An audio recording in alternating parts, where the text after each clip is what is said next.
I remember one of the inspirational speeches that I got when I first joined CIA.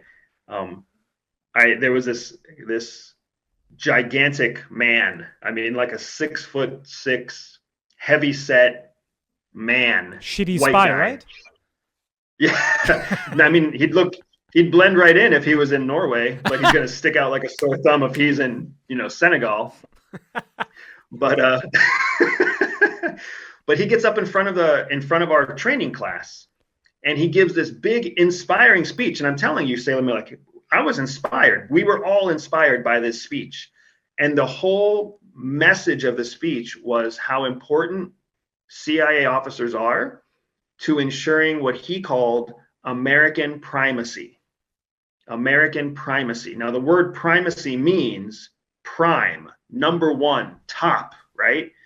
So here we are, a whole group of maybe 200 new recruits getting all gung ho about this speech where the purpose of CIA is American primacy. And in that moment, I remember thinking, somewhere there's 200 Russian recruits sitting around hearing about Russian primacy, and there's 200 Chinese recruits sitting around hearing about Chinese primacy, right? It's just and But that's would just a they? powerful But would they use the powerful idea. word? But would they use the word primacy? I think they would be like secondacy and stuff, right? Because I mean, Well, I don't think in so this is what's so fascinating. In some countries they're using the word primacy, like Russia and the US and China. They're all like, we've got to be the top. If we're the top, we are always safe. But then in other countries like Israel, they're not using primacy, they're using survival, right? We have to be the best so that we can survive, right? Because Iran is pursuing nuclear weapons specifically to eradicate Israel.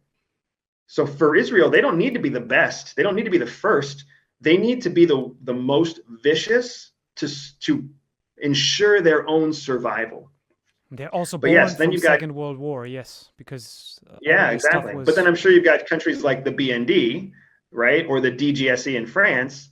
I'm sure they're saying we need to be the most professional and the most invisible, right? We don't want anybody to know we exist. We don't want anybody to even know that I'm sure that BND officers love the fact that the German people don't really think much about them because that gives them tons of freedom to operate.